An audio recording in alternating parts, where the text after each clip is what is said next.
हर हर महादेव। ओम नमः शिवाय। प्रिय भक्तजनों, आज मैं आपको एक ऐसी कथा सुनाने जा रही हूँ जो सदियों से हमारे हृदय में बसी है, जो हमारी आस्था की नींव है, जो हर साल फाल्गुन मास के कृष्ण पक्ष की चतुर्दशी को हमें याद दिलाती है कि इस सृष्टि में कुछ रहस्य ऐसे हैं जो मनुष्य की समझ से परे हैं। यह कहानी है महाशिवरात्रि की, उस पावन रात्रि की जब स्वयं देवता जागते हैं, आकाश में तारे अपनी चमक बढ़ा देते हैं, धरती पर हर भक्त का हृदय भोलेनाथ के नाम से गूंज उठता है। लेकिन क्या आप जानते हैं इस रात के पीछे कौन सा रहस्य छिपा है? क्यों इस रात में पूरे ब्रह्मांड की ऊर्जा बदल जाती है? क्यों कहा जाता है इस रात जागने से मनुष्य के सारे पाप धुल जाते हैं? तो आज मैं आपको लेकर चलती हूँ उस समय में जब यह कथा शुरू हुई थी, जब ब्रह्मांड संकट में था, देवता घबराए हुए थे और जब भोलेनाथ ने एक ऐसा काम किया जिसने पूरी सृष्टि को बचा लिया। प्रिय भक्तजनों, कथा आरंभ करने से पहले आपसे अनुरोध है, धार्मिक ग्रंथों में माना गया है कि कथा को बीच में छोड़ देना शुभ नहीं माना जाता, तो इसलिए आप इसे अंत तक सुने। और यदि ये कथा आपके हृदय को छू जाए तो आप वीडियो को लाइक करें, कमेंट बॉक्स में हर हर महादेव जरूर जरूर लिखिएगा।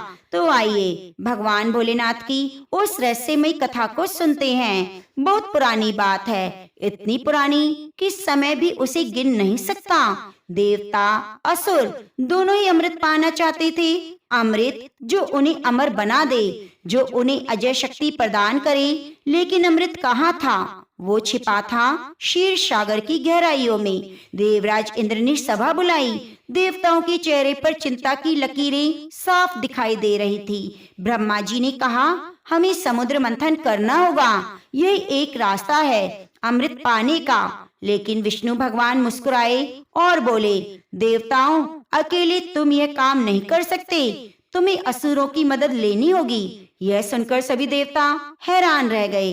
असुरों से मदद जो उनके दुश्मन हैं। लेकिन विष्णु भगवान की बात में गहरा अर्थ छिपा था। कभी कभी जीत पाने के लिए दुश्मन का हाथ भी थामना पड़ता है। और फिर शुरू हुआ वे महान समुद्र मंथन। मंदराचल पर्वत को मथानी बनाया गया, बासुकी नाग को रस्सी बनाया गया, देवताओं ने पूंछ पकड़ी, असुरों ने सिर, और फिर शुरू हुआ मंथन। समुद्र उबल रहा था, लहरें आसमान को छू रही थी और फिर एक एक करके निकलने लगे 14 रतन। पहले कामधेनु, फिर उषैवा घोड़ा, फिर ऐरावत हाथी। देवता खुश हो रहे थे, असुर भी नाच रहे थे। लेकिन यह खुशी ज्यादा देर तक नहीं टिकी, क्योंकि अचानक समुद्र में से उठा एक काला धुआं। काला धुआं इतना गहरा, इतना भयानक कि देवता कांप उठे। यह धुआं नहीं था, यह था हलाहल विष, वो विष जो पूरी सृष्टि को नष्ट कर रहा था। हलाहल विष तेजी से फैलने लगा। जहाँ जहाँ वह जाता सब कुछ जलने लगता। पेड़ सूखने लगे, नदियां उबलने लगी, पक्षी आसमान से गिरने लगे। यह विष इतना भयंकर था कि इसकी एक बूंद भी धरती को समाप्त कर सकती थी। देवता घबरा गए, असुर भाग खड़े हुए, सब अपनी अपनी जान बचाने लग गए। लेकिन विष तो फैलता जा रहा था। हर पल, हर क्षण मौत करीब आती जा रही थी। देवराज इंद्र ने ब्रह्मा जी से कहा, प्रभु, अब क्या होगा? यह विष तो सब कुछ नष्ट कर देगा। ब्रह्मा जी की आंखों में डर था। उन्होंने कहा, मैं तो सृष्टि का रचयिता हूँ, मैं इस विष को नहीं संभाल सकता। तब सभी देवता दौड़े भगवान विष्णु के पास, लेकिन भगवान विष्णु ने भी मना कर दिया। उन्होंने कहा, यह विष इतना प्रबल है कि मैं भी इसे नहीं पी सकता, यह मेरे लिए घातक है। अब क्या करें, कहाँ जाएं, किससे मदद मांगें? तभी नारद मुनि प्रकट हुए। उनके चेहरे पर एक अजीब सी शांति थी। उन्होंने कहा, देवताओं, एक ही है जो इस विष को पी सकता है, वह है महादेव। सभी देवता कैलाश की ओर दौड़ पड़े। उनके पास समय नहीं था, हर पल कीमती था। विष तेजी से फैल रहा था, मृत्यु उनका पीछा कर रही थी। कैलाश पर्वत पर शिव पार्वती बैठे थे। पार्वती जी शिव जी के बालों में फूल सजा रही थी। शिव मुस्कुरा रहे थे। कितना सुंदर दृश्य था, कितनी शांति थी वहाँ। लेकिन वह शांति टूटी जब देवता हांफते हुए वहाँ पहुँचे। इंद्र ने आगे बढ़कर कहा, महादेव, हम संकट में हैं। हलाहल विष पूरी सृष्टि को निगल रहा है। आप ही हमें बचा सकते हैं। शिव जी ने गंभीरता से पूछा, क्या ब्रह्मा विष्णु भी इस विष को नहीं संभाल सकते? ब्रह्मा जी ने सिर झुकाकर कहा, नहीं महादेव, हमारे पास यह शक्ति नहीं। आप ही त्रिदेवों में सबसे शक्तिशाली हैं। आप ही हैं जो विनाश के देवता हैं। आप ही हैं जो विष को भी वश में कर सकते हैं। शिव जी उठ खड़े हुए। उनकी आंखों में संकल्प था। वे जानते थे यह विष उनके लिए खतरनाक है, लेकिन क्या करें, सृष्टि को तो बचाना होगा। पार्वती जी ने हाथ पकड़ लिया। उनकी आंखों में आंसू थे। उन्होंने कहा, प्रभु, यह विष आपके लिए घातक है। मैं आपको नहीं खोना चाहती। शिव जी ने पार्वती जी की आंखों में झांका। कितना प्रेम था उन आंखों में, कितनी चिंता। उन्होंने मुस्कुराते हुए कहा, पार्वती, मैं शिव हूँ, मुझे भरोसा है तुम पर। जब मैं ये विष पीऊंगा तब तुम मेरे गले को पकड़ लेना, विष को नीचे मत जाने देना। पार्वती जी समझ गई। उनकी आंखों में आंसू भरे हुए सिर हिलाया। प्रेम और कर्तव्य के बीच ये कैसा द्वंद था, लेकिन पति की आज्ञा तो माननी थी। शिवजी समुद्र के किनारे पहुंचे। हलाहल विष अब पूरी वेग से बह रहा था। जहाँ जहाँ वह छू रहा था वह मौत का तांडव हो रहा था। प्राणी मर रहे थे, पेड़ जल रहे थे, धरती कांप रही थी। शिवजी ने गहरी सांस ली। उन्होंने अपनी आंखें बंद की और फिर अपने हाथों में उस विष को समेट लिया। काला, गाढ़ा, भयानक विष, जिसे छूने से मौत हो जाए। शिवजी ने उसे अपनी हथेली में लिया। देवता कांप रहे थे। यह देखकर पार्वती की धड़कनें रुक गई और फिर शिवजी ने उस विष को मुंह में डाल लिया। जैसे विष शिवजी के मुंह में गया, पूरा ब्रह्मांड कांप उठा। आकाश में बिजली चमकी, धरती डोल गई, समुद्र में तूफान आ गया। शरीर शिवजी का जलने लगा, आंखें लाल हो गई, चेहरा नीला पड़ गया। विष इतना तीव्र था, शिवजी की सांसें रुकने लगी। लेकिन ठीक उसी पल पार्वती ने आगे बढ़कर शिवजी का गला पकड़ लिया। उनकी पकड़ इतनी मजबूत थी कि विष गले से नीचे नहीं उतर सका। वो वहीं गले में रुक गया। तब हुआ एक चमत्कार। शिवजी का गला नीला हो गया, गहरा नीला, जैसे रात का आसमान। विष वहीं रुक गया। गले में न ऊपर आया न नीचे आया। शिवजी ने आंखें खोली। उनका गला नीला था। देवताओं ने राहत की सांस ली। विष खत्म हो चुका था। सृष्टि बच गई। सभी देवताओं ने एक साथ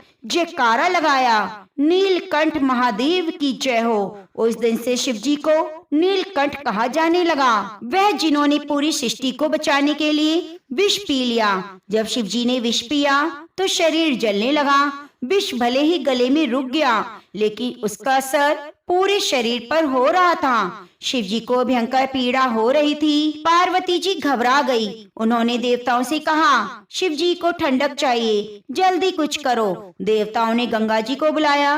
गंगा जी शिवजी के सिर पर प्रवाहित होने लगी। ठंडी पवित्र गंगा। लेकिन विष की गर्मी कम नहीं हो रही थी। तब चंद्रमा आगे आए। उन्होंने कहा, महादेव, मुझे अपने सिर पर धारण करें, मेरी शीतलता आपको राहत देगी। शिवजी ने चंद्रमा को अपने सिर पर धारण किया। थोड़ी राहत मिली। फिर नागों ने कहा, प्रभु, हमें अपने गले में लपेट लीजिए, हम आपको ठंडक देंगे। शिवजी ने नागों को भी अपने गले में धारण किया। लेकिन विष का प्रभाव इतना तीव्र था कि कम नहीं हो रहा था। तब ब्रह्मा जी ने कहा, महादेव को ध्यान में जाना होगा। केवल गहन ध्यान ही इस पीड़ा को शांत कर सकता है। शिवजी ध्यान में चले गए।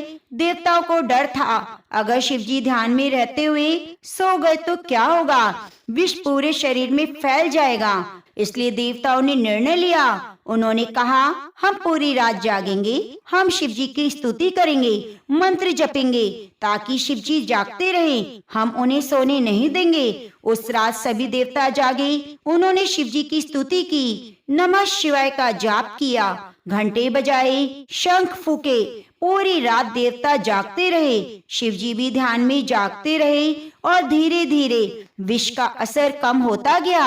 सुबह होते होते शिवजी ठीक हो गए। विष अब उन्हें कोई नुकसान नहीं पहुंचा रहा था। शिवजी ने देवताओं से कहा, तुमने मुझे बचाया, तुम्हारी भक्ति ने, तुम्हारे जागरण ने मुझे जीवित किया, इसलिए आज से यह रात विशेष होगी, यह महाशिवरात्रि कहलाएगी। जो भी इस रात जागकर मेरी पूजा करेगा उसके सारे पाप धुल जाएंगे, सारी मनोकामनाएं पूरी हो जाएंगी। लेकिन महाशिवरात्रि से जुड़ी एक और कथा है कि बहुत समय पहले जब सती ने अपने पिता दक्ष के यज्ञ में अपने आप को आग में समर्पित कर दिया तो शिवजी टूट गए थे, उनका दिल बिखर गया था। उन्होंने सती के शरीर को उठाया और तांडव करने लगे। वह तांडव इतना भयानक था कि पूरी सृष्टि कांप गई। भगवान विष्णु ने अपने चक्र से सती के शरीर को काटना शुरू किया ताकि शिवजी का तांडव रुके। जहाँ जहाँ सती के शरीर की अंग गिरे वह शक्तिपीठ बन गए। अंत में शिवजी कैलाश पर्वत पर आ गए, लेकिन अब वह पहले वाले शिव नहीं थे, वो उदास थे, टूटे हुए थे। उन्होंने अपनी आंखें बंद कर ली और ध्यान में चले गए। हजारों साल बीत गए, लेकिन शिवजी ध्यान में रहे। दूसरी ओर सती ने हिमालय के घर में पार्वती के रूप में जन्म लिया। पार्वती बचपन से ही जानती थी कि उन्हें शिवजी से विवाह करना है। उनका पूरा जीवन केवल शिव के लिए था, लेकिन शिव तो ध्यान में थे, उन्हें संसार से कोई लेना देना नहीं था। पार्वती रोज कैलाश पर्वत पर जाती, शिवजी के पास बैठती, फूल चढ़ाती, जल से अभिषेक करती, लेकिन शिवजी की आंखें नहीं खुलती। दिन बीते, महीने बीते, साल बीते, लेकिन पार्वती हार नहीं मानी। उनका प्रेम इतना गहरा था कि कोई भी बाधा उन्हें रोक नहीं सकती। फिर देवताओं ने कामदेव को भेजा। कामदेव ने अपना पुष्पबाण शिवजी पर चलाया। शिवजी की आंख खुल गई, लेकिन वे क्रोधित हो गए। उन्होंने अपनी तीसरी आंख खोल दी, कामदेव को भस्म कर दिया। पार्वती जी ने यह सब देखा, उन्हें समझ आ गया शिवजी को प्रेम से नहीं तपस्या से पाया जा सकता है। पार्वती जी ने तपस्या शुरू की, लेकिन ये कोई साधारण तपस्या नहीं थी, यह इतनी कठोर थी कि देवता भी हैरान रह गए। पहले साल पार्वती ने केवल फल खाए, दूसरे साल केवल पत्ते खाए, तीसरे साल केवल पानी पिया, चौथे साल पानी भी छोड़ दिया। ठंडी बर्फीली हवाएं चलती थीं, लेकिन पार्वती वहीं बैठी रहती। गर्मी में सूरज की तपती किरणें गिरती थी, लेकिन पार्वती हिलती नहीं थी। बारिश में पानी की धाराएं बहती थीं, लेकिन पार्वती का ध्यान नहीं टूटता। उनके पिता हिमालय रोते थे, यह देखकर उनकी माँ मैना बिलाप करती, लेकिन पार्वती अडिग थी। उनका लक्ष्य केवल एक था। शिव हजारों साल बीत गए, पार्वती का शरीर सूख गया, हड्डियां दिखने लगी, त्वचा काली पड़ गई, लेकिन चेहरे पर एक अजीब सी चमक थी, प्रेम की चमक, समर्पण की चमक। ब्रह्मा जी ने कहा, इतनी कठोर तपस्या तो मैंने कभी देखी नहीं। भगवान विष्णु बोले, यह प्रेम की शक्ति है। जब प्रेम सच्चा हो तो कुछ भी असंभव नहीं। और फिर एक दिन शिव जी की तपस्या टूटी। उन्होंने आंखें खोली और देखा एक स्त्री उनके सामने तपस्या कर रही है। उनकी तपस्या इतनी गहन थी कि शिवजी भी प्रभावित हो गए। शिवजी ने ब्राह्मण का रूप धारण किया और पार्वती के पास गए। उन्होंने पूछा, हे सुंदरी, तुम यहाँ क्यों तपस्या कर रही हो? पार्वती ने आंखें खोली, उनकी आवाज में शक्ति थी। उन्होंने कहा, मैं शिव को पाना चाहती हूँ। ब्राह्मण ने मुस्कुराते हुए कहा, शिव तो एक अजीब गरीब है, शमशान में रहते हैं, भूतों के साथ नाचते हैं, सांपों को गले में पहनते हैं। तुम जैसी सुंदर राजकुमारी उनके लायक नहीं।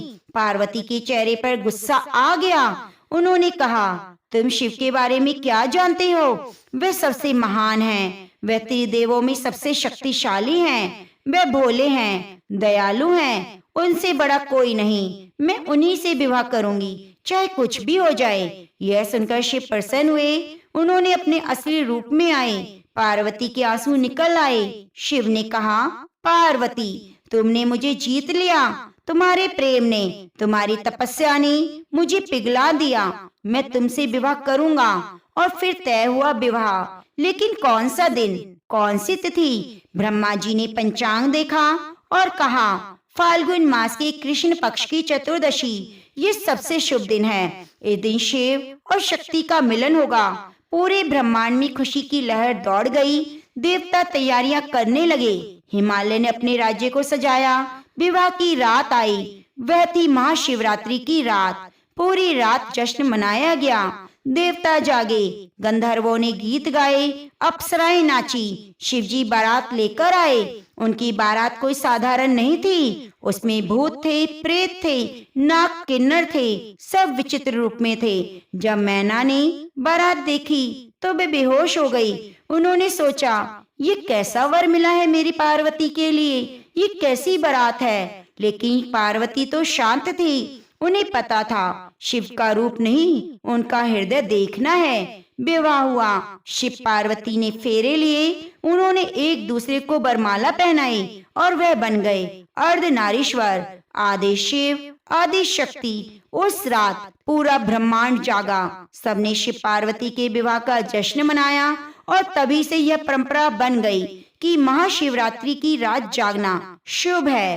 प्रिय भक्तजनों, इसीलिए कहा जाता है कि महाशिवरात्रि की रात जाकर आप भगवान शिव को प्राप्त कर सकते हैं। अब आइए आपको सुनाते हैं। शिवरात्रि के दिन 4 पहर की पूजा की जाती है और इन 4 पहर की पूजा में वृत कथा को जरूरी सुना जाता है। हर पहर की अपनी कथा का अलग ही महत्व है, तो आप इस कथा को अंत तक जरूर सुनिए, जिससे आपको महाशिवरात्रि की संपूर्ण पहर की पूजा का पुण्य फल प्राप्त हो सके। और आपसे निवेदन है, अगर आपको अभी तक की कथा अच्छी लगी है तो कृपया कमेंट बॉक्स में एक बार हर हर महादेव जरूर लिखिए और चैनल को सब्सक्राइब कर लीजिए। प्राचीन काल में चित्रभानु नाम का एक शिकारी था। जानवरों की हत्या करके वह अपने परिवार का पेट पालता।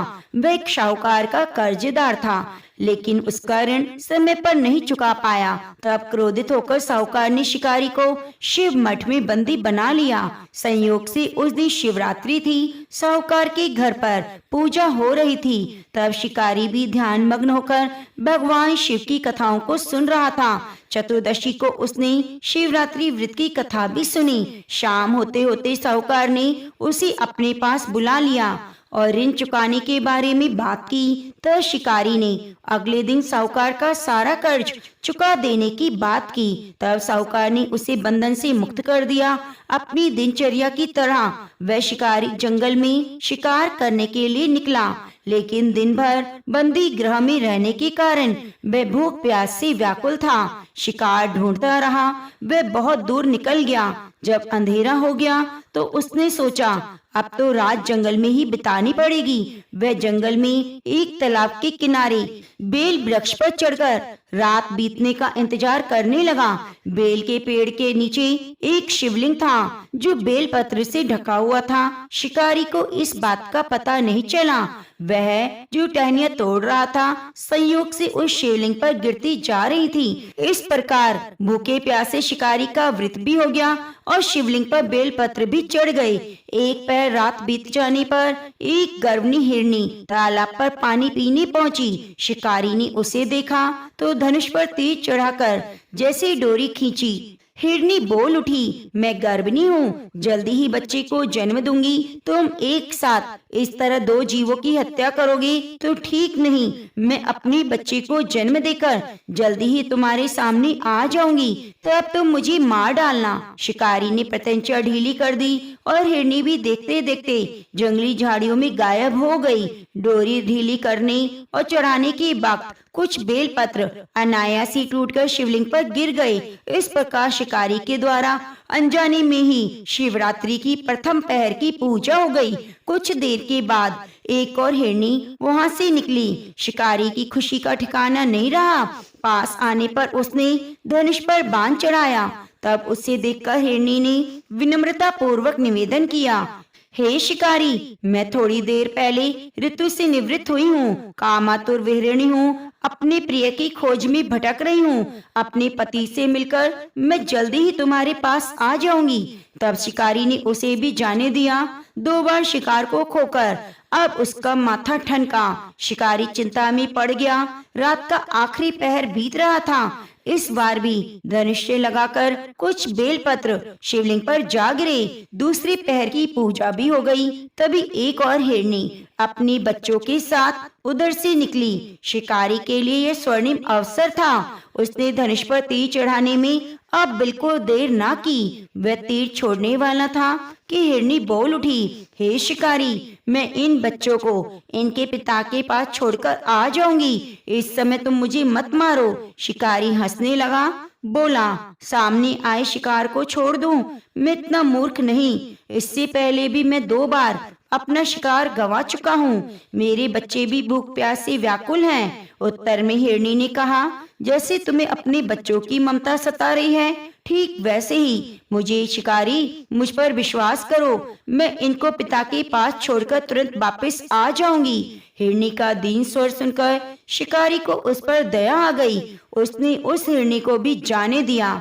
शिकार के अभाव में भूख प्यास से व्याकुल शिकारी अनजाने में ही बेल पत्र पर बैठा हुआ बेल पत्र तोड़कर नीचे फेंकता जा रहा था। सुबह होने को हुई तो उसे एक हष्ट पुष्ट हिरनी उसी रास्ते पर नजर आई। शिकारी ने सोच लिया, अब तो इसका शिकार अवश्य करेगा। शिकारी ने प्रत्यंचा तानी। देखकर वह हिरनी विनीत स्वर में बोली, हे शिकारी, अगर तुमने मुझसे पहले आने वाली 3 हिरनियां और छोटे छोटे बच्चों को मार डाला है तो मुझे मारने में देर मत करो। मैं उन हिरनियों का पति हूँ। अगर तुमने उन्हें जीवन दान दिया है तो मुझे भी कुछ देर के लिए जीवन दान दो। मैं उन सब से मिलकर तुम्हारे सामने खुद ही आ जाऊंगा। हिरण की बात सुनते ही शिकारी के सामने रात का पूरा घटनाक्रम घूम गया। उसने सारी बातें हिरण को सुना दी। जानकर हिरण बोला, मेरी 3 पत्नियां हैं। जिस प्रकार प्रतिज्ञा करके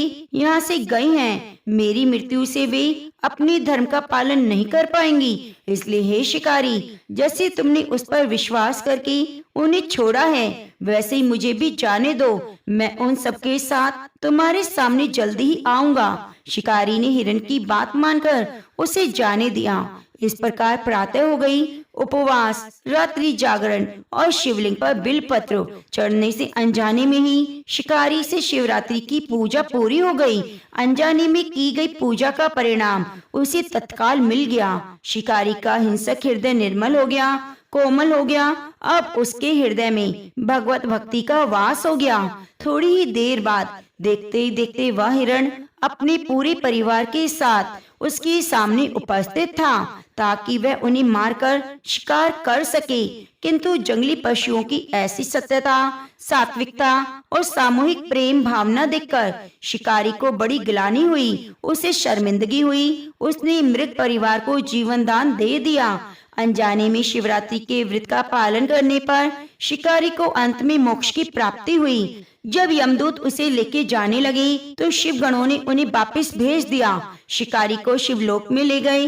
भगवान शिव की कृपा से अपने इस जन्म में राजा चित्रभानु ने अपने पिछले जन्म को याद रख पाए और महाशिवरात्रि के महत्व को जानकर उसका अगले जन्म में भी पालन कर पाए। तो प्रेम से बोलिए, हर हर महादेव। प्रिय भक्तजनों, अब आइए सुनते हैं भगवान शिव के शिवलिंग रूप में प्रकट होने की कथा। प्राचीन काल की बात है, जब ब्रह्मांड में केवल सृष्टि के कर्ता भगवान ब्रह्मा और पालनहार भगवान विष्णु ही सक्रिय थे।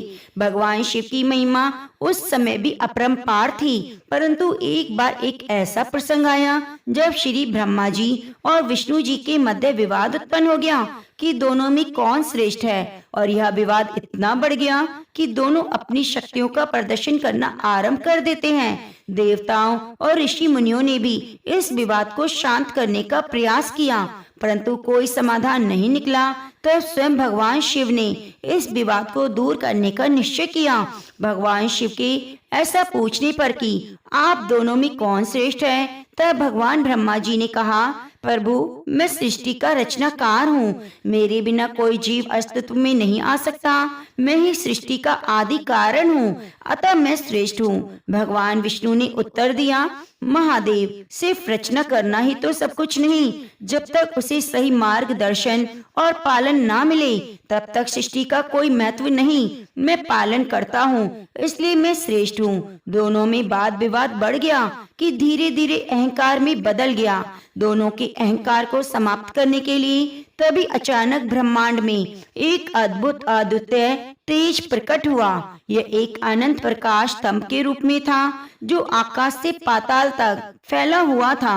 यह प्रकाश इतना दिव्य था, इसके तेज से तीनों लोक प्रकाशित हो उठे। दोनों देवताओं ने इस दिव्य प्रकाश को देखकर अचंभित होकर एक दूसरे की ओर देखा।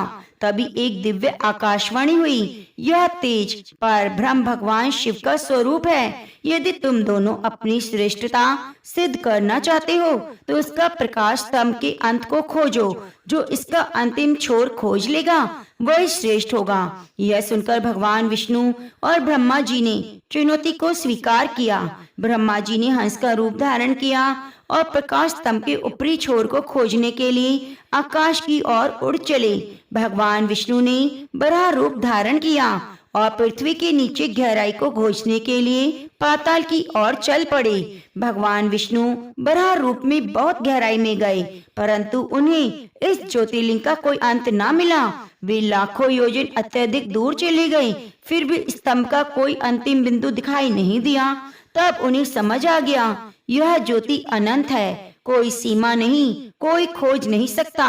इस सत्य को स्वीकार कर वे वापस लौट आए। भगवान शिव को प्रणाम कर कहने लगे, हे महादेव, आप ही सृष्टि के मूल कारण हैं। मैं आपका शरणागत हूँ। मेरी बुद्धि पर जो मोह माया थी वह दूर हो गई। और वहीं ब्रह्मा जी आकाश की ऊंचाइयों तक पहुँच गए, परंतु वे भी दिव्य ज्योतिर्लिंग के अंत को नहीं खोज सके।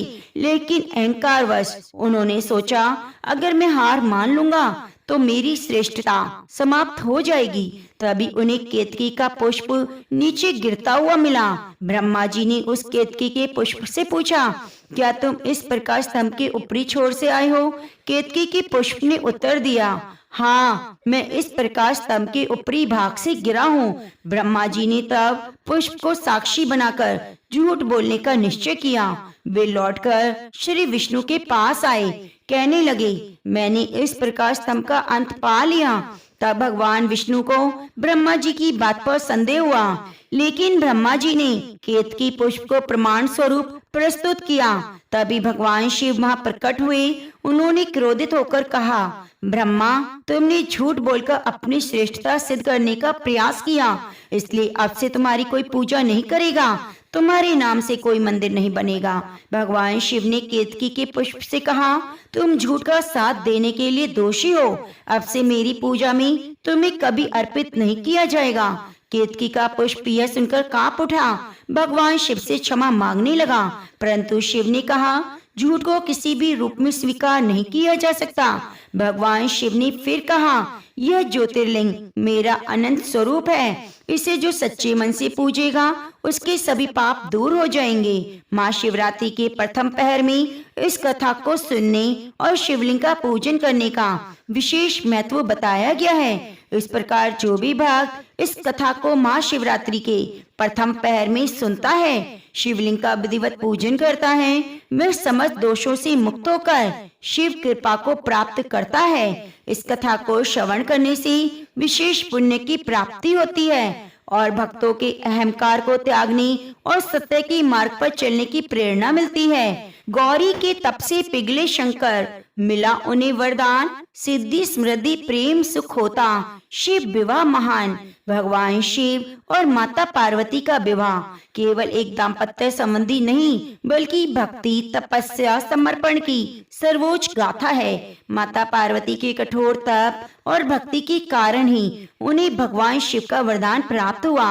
दूसरी पहर की इस दिव्य कथा में विवाह की संपूर्ण महिमा का वर्णन किया जाता है। इस कथा को सुनने और स्मरण करने से दाम्पत्य जीवन में सुख शांति आती है। संतानहीनों को संतान सुख की प्राप्ति होती है। सतयुग में दक्ष प्रजापति की पुत्री सती ने भगवान शिव को अपने पति रूप में प्राप्त करने के लिए घोर तपस्या की। उनका विवाह भगवान शिव से हुआ, लेकिन एक बार दक्ष प्रजापति ने विशाल यज्ञ का आयोजन किया। उसमें भगवान शिव को आमंत्रित नहीं किया गया। देवी सती ने जब अपने पिता के यज्ञ में जाना चाहा तो भगवान शिव ने समझाया, जहाँ उनका सम्मान न हो वहाँ जाना उचित नहीं। परंतु सती अपने पिता से मिलने और कारण जानने के लिए चली गई। यज्ञ में पहुंचकर उन्होंने देखा कि उनके पिता ने भगवान शिव का अपमान किया है। वह सहन न कर पाने के कारण वही उन्होंने योग अग्नि द्वारा अपने प्राण त्याग दिए। भगवान शिव को जब ये ज्ञात हुआ तो उन्होंने क्रोधित होकर तांडव किया और वीरभद्र को भेजकर दक्ष यज्ञ का विध्वंस करवा दिया। तब देवी सती ने अगले जन्म में राजा हिमालय और माता मेनका के घर जन्म लिया। उन्हें पार्वती नाम दिया गया। बचपन से ही देवी पार्वती भगवान शिव की परम भक्त थी। देव ऋषि नारद ने एक दिन माता पार्वती को बताया कि पूर्व जन्म में सती थी। भगवान शिव उनकी नियत पति हैं। यह सुनकर पार्वती जी ने अपने हृदय में भगवान शिव को प्राप्त करने का निश्चय किया। कठोर तपस्या में लीन हो गई। तब माता पार्वती ने हजारों वर्षों तक हिमालय की गुफाओं में कठिन साधना की। पहले उन्होंने केवल फल खाया, फिर केवल सूखे पत्तों का सेवन किया। अंत में उन्होंने जल और अन्न त्याग कर केवल वायु के आधार पर तपस्या की। उनकी कठोर तपस्या से समस्त देवता ऋषि मुनि प्रभावित हो गए। स्वयं ब्रह्मा विष्णु भी पार्वती जी की भक्ति देखकर चकित थे। भगवान शिव माता पार्वती की भक्ति से प्रसन्न तो थे, लेकिन वे उनके प्रेम की परीक्षा लेना चाहते थे। तब उन्होंने सप्तऋषियों को पार्वती जी के पास भेजा। सप्तऋषियों ने माता पार्वती से कहा, हे देवी, आप इतनी कठिन तपस्या कर रही हैं, लेकिन शिव तो वैरागी हैं। वे सांसारिक जीवन से परे हैं, भस्म रमाते हैं, शमशान में रहते हैं। आप जैसी राजकुमारी के योग्य वे नहीं। तब माता पार्वती ने उत्तर दिया, भगवान शिव समस्त ब्रह्मांड के स्वामी हैं। उनकी भक्ति से बढ़कर कुछ नहीं। मेरे लिए शिव ही सर्वस्व हैं। ये सुनकर सप्तऋषि संतुष्ट हुए। भगवान शिव को समाचार सुनाया।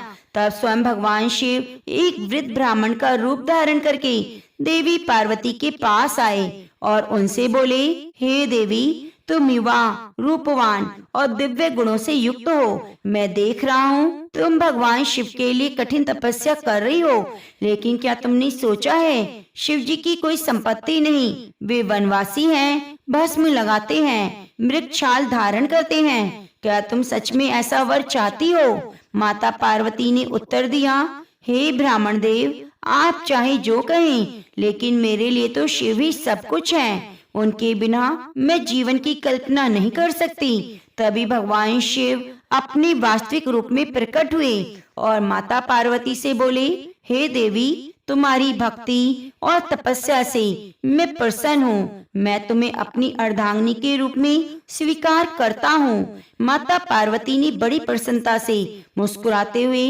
भगवान शिव के चरणों में प्रणाम किया। जब भगवान शिव ने विवाह का निश्चय किया तो सभी देवी देवता और ऋषियों में आनंद छा गया। परंतु ये भगवान शिव की बारात प्रस्थान करने लगी तो अन्य विवाहों से बिल्कुल भिन्न थी। बारात में भूत, प्रेत, पिशाच, नाग, योगी, अघोरी शामिल थे। भगवान भी स्वयं भस्म रमाए हुए थे, गले में नाग धारण किए हुए थे, बैल पर सवार होकर निकले। इधर माता पार्वती की माता मैना जब ये बारात देखने लगी तो चिंतित हो गई। भगवान शिव अपनी माया से सुंदर स्वरूप धारण कर लेते हैं और माता पार्वती से विवाह करते हैं। भगवान शिव और माता पार्वती की इस विवाह से यह सिद्ध होता है कि सच्चे प्रेम और समर्पण से भगवान प्रसन्न होकर कृपा बरसाते हैं। माँ शिवरात्रि के द्वितीय पहर में इस कथा को सुनने से दाम्पत्य जीवन सुख में बनता है। जो व्यक्ति विवाह में समस्याओं का सामना कर रहे हैं उस कथा को अत्यंत श्रद्धा से सुनना चाहिए। जिन कन्याओं का विवाह नहीं हो पा रहा वे माता पार्वती का व्रत करें और कथा को सुने। यह पावन कथा सभी दुखों को दूर करने वाली है। हर हर महादेव। अब आइए सुनते हैं तीसरे पहर की कथा। भगवान शिव तो करुणा के सागर हैं। वे अपने भक्तों की हर इच्छा को पूर्ण करते हैं, लेकिन कई बार असुर इनकी तपस्या से प्रसन्न होकर वरदान प्राप्त कर लेते हैं और उसका दुरुपयोग करते हैं। ऐसा ही प्रसंग है भस्मासुर का, जिसने भगवान शिव को स्वयं संकट में डाल दिया। यह कथा भगवान शिव और भगवान विष्णु के अटूट प्रेम की गाथा है। जब भगवान शिव संकट में आए तो भगवान विष्णु ने मोहिनी रूप धारण कर उन्हें बचाया। यह कथा सिखाती है कि अहंकार और शक्ति का दुरुपयोग स्वयं के विनाश का कारण बन सकता है। प्राचीन काल में शंखचूर्ण नामक असुर के वंश से भस्मासुर नामक राक्षस उत्पन्न हुआ। वह अत्यंत ही बलशाली था, अहंकारी था, लेकिन अमृत की शक्ति प्राप्त करना चाहता था। भस्मासुर ने घोर तपस्या की और कैलाश पर्वत पर जाकर भगवान शिव की उपासना में लीन हो गया। हजारों वर्षों तक कठिन तपस्या की। पहले उसने अंजल का त्याग किया, फिर वह अपने शरीर की बलि देने लगा। अंत में उसने अपना शीश काटने का निश्चय किया। उसकी कठोर तपस्या देखकर भगवान शिव प्रसन्न हो गए और तुरंत प्रकट होकर बोले, वत्स, मैं तुम्हारी तपस्या से प्रसन्न हूँ, वर मांगो। भस्मासुर ने भगवान शिव से कहा, हे महादेव, मुझे ऐसा वरदान दीजिए मैं जिसके सर पर भी अपना हाथ रखूं वह भस्म हो जाए। भगवान शिव तो अपने भक्तों की इच्छाओं को पूर्ण करने वाले हैं। उन्होंने बिना देरी किए यह वरदान भस्मासुर को दे दिया। अब जैसे ही वरदान भस्मासुर को प्राप्त हुआ, उसके मन में कपटपूर्ण विचार आया। सोचने लगा, अगर मैं स्वयं शिवजी पर ही यह वरदान आजमाऊं तो मैं त्रिलोक का स्वामी बन जाऊंगा। भस्मासुर ने तुरंत भगवान शिव पर यह आजमाने का निश्चय किया और दौड़ पड़ा भगवान शिव की ओर। ये देखकर भगवान शिव अत्यंत ही आश्चर्यचकित हुए। वे जानते थे उनका दिया हुआ वरदान अटल है, उसे कोई नहीं रोक सकता। अब तो उनके लिए एकमात्र उपाय बचा था भागना। अब भगवान शिव तीनों लोकों में दौड़ लगाने लगे। वे कैलाश से सीधे पाताल लोक गए, फिर स्वर्ग और धरती पर भागते रहे। ब्रह्मा जी के पास गए, लेकिन वे भी सहायता करने में असमर्थ थे। भस्मासुर भी इधर शिव जी के पीछे पीछे दौड़ रहा था। उसने निश्चय कर रखा था कि शिव जी को भस्म करके वह स्वयं अमृत का पान करेगा।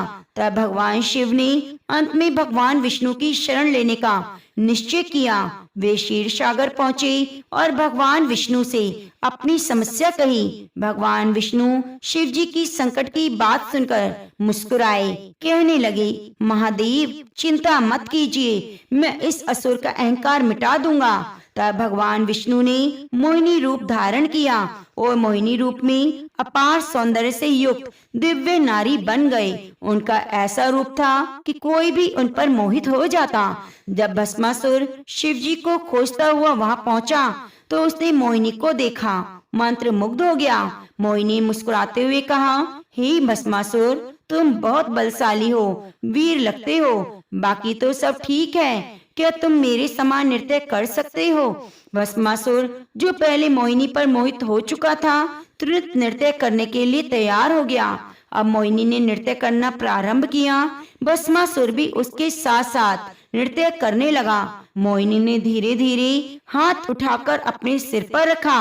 भस्मासुर भी अंधा हो रखा था और नकल करता जा रहा था। जैसे उसने अपने सिर पर हाथ रखा, वरदान के प्रभाव से वह उसी समय भस्म हो गया। यह देखकर भोलेनाथ बहुत प्रसन्न हुए और भगवान विष्णु की स्तुति करके कहने लगे, हे नारायण, संकट के समय आपने मेरी रक्षा की। हम दोनों का प्रेम अविनाशी है। भगवान शिव और भगवान विष्णु का प्रेम अलौकिक है। यह कथा सिद्ध करती है कि अहंकार विनाश का कारण बनता है। शक्ति का दुरुपयोग स्वयं के लिए घातक होता है। भगवान शिव और भगवान विष्णु में कोई भेद नहीं, वे परस्पर पूरक हैं। जो शिव जी की आराधना करता है उसी भगवान विष्णु की कृपा प्राप्त हो जाती है। जो भी भक्त इस कथा को महाशिवरात्रि के तीसरे पैर में सुनता है उसके सभी संकट दूर हो जाते हैं। जो भी भगवान शिव और भगवान विष्णु की आराधना करता है उसे स्वयं ही भगवान शिव की अपार कृपा प्राप्त हो जाती है। प्रिय भक्तजनों, अब आइए सुनते हैं महाशिवरात्रि के चौथे पहर की कथा। इस कथा को माता पार्वती की कृपा प्राप्त करने के लिए जरूरी पूरा सुनना चाहिए। महाशिवरात्रि के चौथे पहर में शिव जी के अर्धनारीश्वर रूप की कथा सुनाई जाती है। यह कथा दर्शाती है कि न केवल पुरुष बल्कि स्त्री भी सृष्टि की उतनी ही महत्वपूर्ण धुरी है। और ये कथा हमें सिखाती है अहंकार चाहे कितना भी बड़ा हो, शिव जी के आगे टिक नहीं सकता। स्वयं ब्रह्मा विष्णु को भी इस सत्य को स्वीकार करना पड़ा। भगवान शिव का अर्धनारीश्वर रूप इस ब्रह्मांड का दिव्य सृष्टि का प्रतीक है, जिसमें शिव और शक्ति एक साथ मिलकर संपूर्ण अस्तित्व को बनाए रखते हैं। यह रूप दर्शाता है कि पुरुष और स्त्री तत्व परस्पर पूरक हैं। भगवान शिव का यह स्वरूप आधे शरीर में पुरुष रूप और आधे शरीर में स्त्री रूप में प्रकट होता है। यह रूप न केवल आध्यात्मिक दृष्टि से महत्वपूर्ण है, बल्कि यह गहरा संदेश भी देता है। भगवान ब्रह्मा ने संसार की रचना का कार्य आरंभ किया, तब उन्होंने अकेले ही जीवों को उत्पन्न करने की चेष्टा की, लेकिन वे असफल रहे। सृजन का संभव नहीं हो पाया। तब ब्रह्मा जी ने भगवान शिव की उपासना की और समस्या का समाधान खोजा। भगवान शिव ने प्रकट होकर कहा, हे ब्रह्मा, सृजन तभी संभव है जब पुरुष और स्त्री दोनों का समावेश हो। ब्रह्मा जी की यह बात समझ में आ गई, लेकिन वे यह नहीं जानते थे अब स्त्री तत्व कहाँ से आए। तब भगवान शिव ने अपनी योग माया से आधे शरीर में माँ पार्वती को परिवर्तित किया। इस प्रकार अर्धनारीश्वर रूप में वे प्रकट हुए।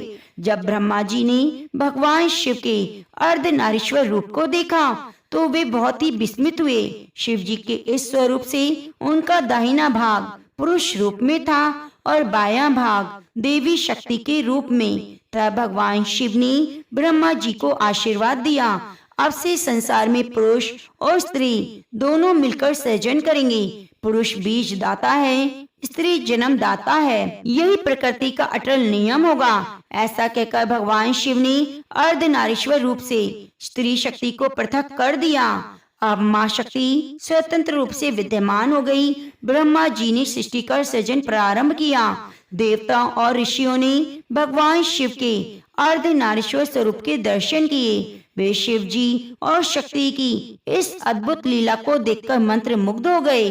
बोले, हे प्रभु, आपका यह स्वरूप हमें सिखाता है कि ना तो संसार में पुरुष अकेला पूर्ण है और न स्त्री, दोनों मिलकर ही ब्रह्मांड को संतुलित करते हैं। तब भगवान शिव ने उत्तर दिया, देवताओं, नारी और पुरुष कोई भिन्न नहीं, वे एक ऊर्जा के दो स्वरूप हैं। नारी शक्ति ही पुरुष में स्थित है और पुरुष तत्व ही नारी में विद्यमान है। इसलिए जो स्त्री का सम्मान करता है वे शिव को प्राप्त करता है, जो पुरुष का सम्मान करता है वे शक्ति का आशीर्वाद पाता है। इस प्रकार दोनों एक दूसरे के बिना अधूरे हैं। शिव शक्ति ही क्रिया है, शिव शक्ति का आधार है। संसार में पुरुष और स्त्री दोनों समान रूप से महत्वपूर्ण हैं। दोनों के बिना जीवन संभव नहीं।